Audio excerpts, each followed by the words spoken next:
name is Nelson, and what happened to me in the Cascade Mountains when I was 17 changed the way I see the wilderness forever. Some people say the forest is peaceful. They're wrong. The forest is watching. It was July 2019, and my dad thought a father-son camping trip would help us bond before I left for college. We'd grown distant over the years, so I agreed, even though I'd never been much of an outdoors person. We drove 6 hours to a remote campsite in Washington State, the kind of place where cell service dies 20 miles before you arrive, and the ranger station is just an empty wooden shack with the faded map. The hike to our spot took another 2 hours. Dad insisted we go deep, away from the tourist families, as he called them. By the time we set up our tent, the sun was already bleeding orange through the pine trees. The silence out there wasn't peaceful. It was heavy, like the forest was holding its breath. That first night, I couldn't sleep. Maybe it was the unfamiliar sounds, branches cracking, wind moving through the canopy, or maybe it was something else. Around midnight, I heard footsteps outside our tent. Not animal footsteps. These were deliberate, slow, human. I lay there frozen, listening as they circled our campsite. Once, twice, 3 times. Then they stopped right outside the tent entrance. I could hear breathing, raspy, wet, like someone had been running for miles. My dad was snoring next to me, completely oblivious. I wanted to wake him, but fear had paralyzed me. Then, after what felt like an eternity, the footsteps moved away, fading back into the darkness. The next morning, I told my dad what I'd heard. He laughed it off, said it was probably a deer or my imagination playing tricks. But when we stepped outside, we both went silent. There were footprints in the dirt around our tent, bare human footprints, and they were massive, easily size 15 or 16. They circled our campsite exactly as I described. But here's what made my blood run cold. They ended abruptly about 10 feet from our tent. No trail leading away. They just stopped. Dad tried to rationalize it. Maybe someone was playing a prank. Maybe it was an old trail marker we didn't understand. But I could see it in his eyes. He was scared too. We decided to stay one more night. Stupid, I know. But Dad had this pride thing about not letting fear win. That second night, I stayed awake on purpose. I had to know what was out there. Around 1 a.m., I heard them again. Those same deliberate footsteps. This time, I quietly unzipped the tent just enough to peek outside. What I saw will haunt me until the day I die. There was a figure standing at the edge of our campsite, barely illuminated by the dying embers of our fire. It was human-shaped but wrong. Too tall, too thin, with limbs that bent at angles that didn't make sense. Its skin looked pale and stretched, like it had been pulled over bones that were too large for it. But the worst part? It was staring directly at our tent. At me.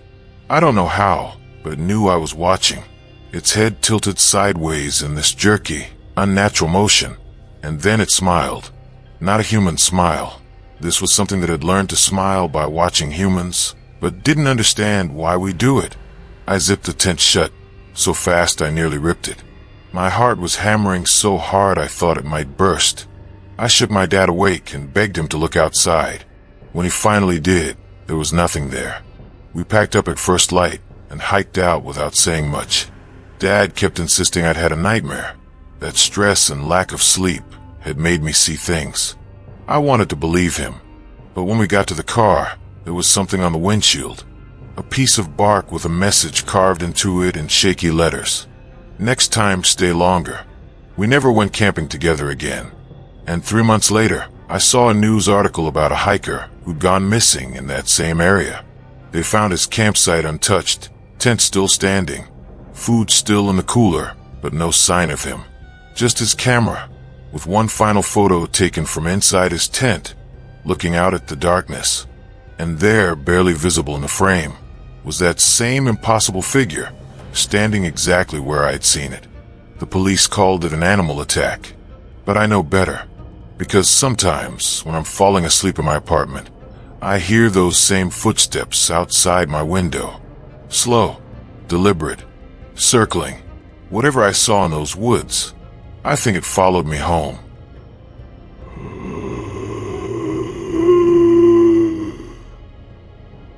My name is Juliet, and I need to tell you about the worst mistake I ever made. I thought camping alone would help me find myself after my divorce. Instead, I found something that should have stayed buried in those woods. This happened in October 2021, in the Appalachian Trail section that cuts through Virginia. I'd been hiking for 3 days, deliberately choosing trails that saw little traffic. I needed solitude, needed to prove I could handle being alone after 20 years of marriage had just ended. I found an old campsite that wasn't on any map, just a clearing with a stone fire pit that looked like it hadn't been used in decades. The trees around it were strange, though, all bent inward, like they were bowing toward the center of the clearing. I should have kept walking. I should have trusted that instinct telling me something was wrong. But I was tired, and night was coming fast.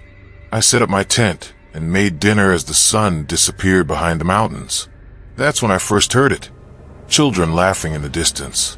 High-pitched giggles that echoed through the trees.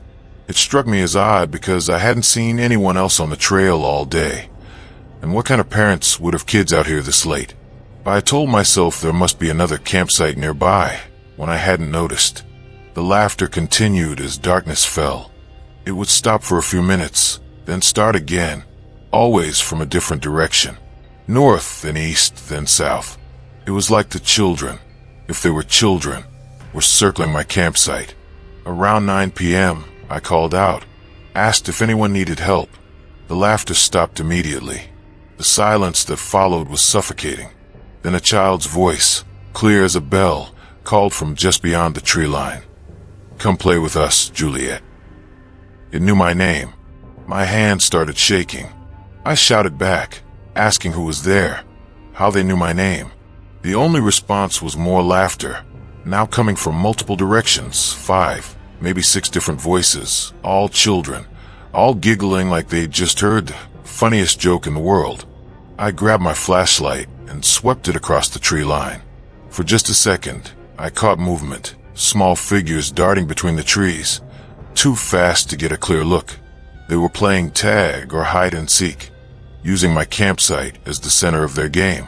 I retreated into my tent and zipped it shut, even though I knew that thin nylon wouldn't protect me from anything. The children's voices grew closer. They were singing now, a nursery rhyme I'd never heard before, but the melody was wrong, all minor keys and discordant notes. Round and round the lonely one, waiting for the morning sun before the dawn. You'll come to play, in the ground where children stay. Then the tent started moving, small hands pressing against the fabric from outside, dozens of them, pushing and pulling. The children were giggling again, and I could hear them whispering to each other. "She's scared. She's crying. She's perfect." I screamed at them to stop, to leave me alone, and suddenly, everything went quiet, completely, utterly silent. No wind, no insects, nothing. Just suffocating silence. I don't know how long I sat there in the dark, clutching my knife, before I finally worked up the courage to look outside. When I unzipped the tent and shined my flashlight around the campsite, what I saw made my stomach drop. There were handprints all over my tent. Small, child-sized handprints. But they weren't pressed into the fabric. They were burned into it, like little hands made of fire had touched the nylon. And arranged in a circle around my tent were dozens of rocks, all stacked in little cairns. I hadn't put them there.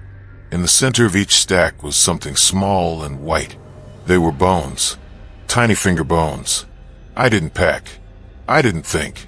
I just ran, grabbed my flashlight and bolted down the trail in the darkness, branches whipping my face, roots trying to trip me.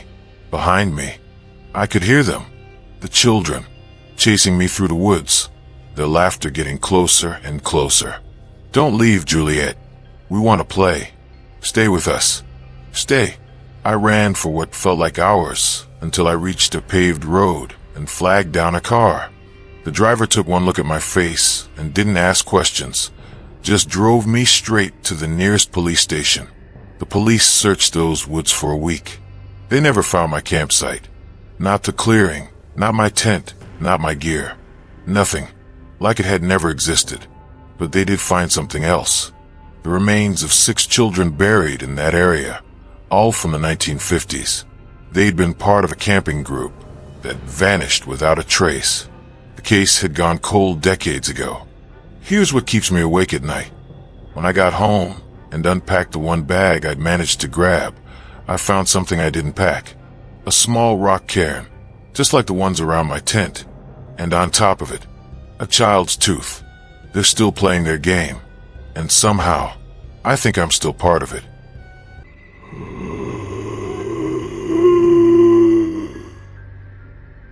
My name is Jason, and I'm going to tell you about a camping trip that taught me a horrifying truth. Sometimes the most dangerous thing in the wilderness isn't what's hiding in the woods. It's what's hiding in the people you trust. This was August 2020, during that suffocating lockdown when we were all losing our minds indoors. My college roommate, Eric, suggested we go camping at Emerald Lake in Montana. Just the 2 of us, completely off-grid for a week. It sounded perfect. Eric had always been a little intense, a little obsessive, but he was my best friend. We'd survived 4 years of engineering school together. I trusted him completely.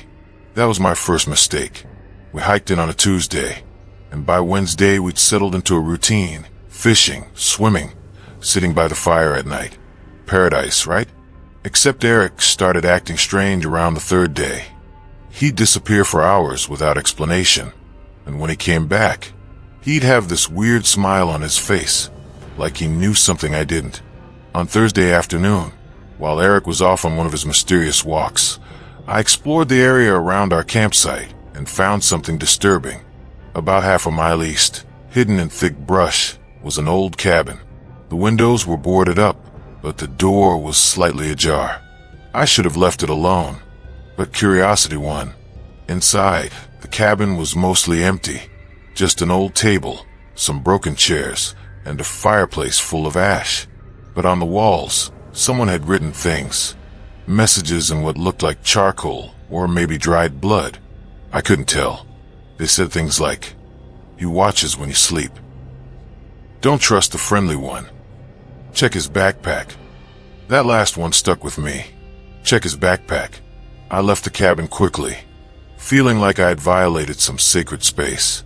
When I got back to camp, Eric was already there, cooking dinner like nothing had happened.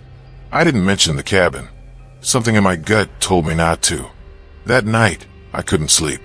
Eric's backpack was on the other side of our tent, and those words from the cabin kept echoing in my head.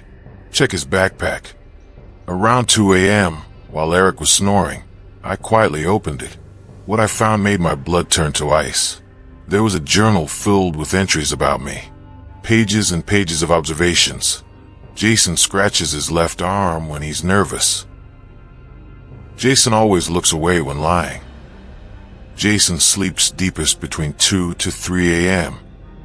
It was like he'd been studying me, documenting my every habit, every vulnerability. But the last few entries were what really terrified me. Day 4, tomorrow night. The lake is deep enough. No one knows we're here.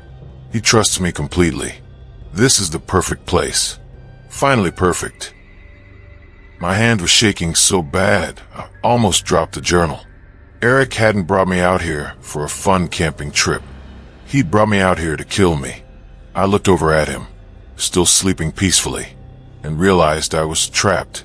We were miles from civilization, no cell service. No one knew exactly where we were. He planned this perfectly. I had to get out. But if I woke him, if he knew I'd found his journal, I couldn't think about that. I slowly, quietly packed just the essentials, water bottle, knife, flashlight, and started to unzip the tent. That's when Eric's hand grabbed my ankle. "Going somewhere, Jason?" His voice was cold, nothing like the friend I'd known for years. He was awake, had probably been awake the whole time, watching me discover his plan. "I read your journal," I said, try to keep my voice steady. "I know what you're planning." Eric laughed, this horrible, hollow sound. Of course you do. I left it out for you. Did you really think I'd be careless enough to let you find it by accident? He stood up, locking the tent entrance. In his hand was a hunting knife I'd never seen before. See, Jason, the thing is, I needed you to know. What's the point of the perfect crime if the victim doesn't understand how brilliant it is? I've been planning this for 8 months. Every detail, every contingency. You were always going to find that journal tonight. I didn't think. I just reacted, grabbed my flashlight and smashed it across his face, then dove past him out of the tent. I ran toward the lake, no plan, just pure survival instinct. Eric was right behind me, shouting things that didn't sound human anymore. You can't run from this. I've mapped every trail. There's nowhere to go. I reached the lake's edge and realized he was right. Water on one side, forest on the other, and Eric coming straight at me with that knife. I was cornered. That's when I remembered the cabin. I sprinted toward it with Eric close behind, burst through the door and slammed it shut, throwing the old table against it as a barricade. Eric was pounding on the door, screaming my name. Then I saw it. In the corner I'd missed before. A trap door. I yanked it open and found a ladder leading down into darkness. No choice. I climbed down and pulled the door shut above me. It was a bomb shelter or storm cellar, maybe 15 feet deep. And I wasn't alone. There were 3 bodies down there. Decomposed, but not ancient. All young men, roughly my age. And each one had a backpack next to them with journals, just like the one I'd found in Eric's bag. Eric had done this before, multiple times. And those messages on the cabin walls, they weren't warnings from some crazy person. They were warnings from his previous victims, the ones who'd figured it out too late. Above me, I heard Eric stop pounding on the door. Then his voice drifted down, calm now, almost friendly. Found a shelter, did you? That's okay, Jason. I can wait. I have all week. I'm recording this on my phone while I still have battery. If you find this, know that Eric Mitchell is a serial killer who uses camping trips to isolate and murder his victims. The bodies are in a shelter beneath the cabin at Emerald Lake. He's still up there, waiting, and my battery is at 3%. To whoever finds this, check his backpack. Check all his friends' backpacks. See how many other trips he's planned. The light on my phone just went out. I can hear him opening the trapdoor now. Tell my family these stories are based on true events as told by survivors and witnesses. Names and locations have been changed to protect privacy. If you enjoyed this video, please like and subscribe for more true scary stories. And remember, the wilderness is never as empty as it seems.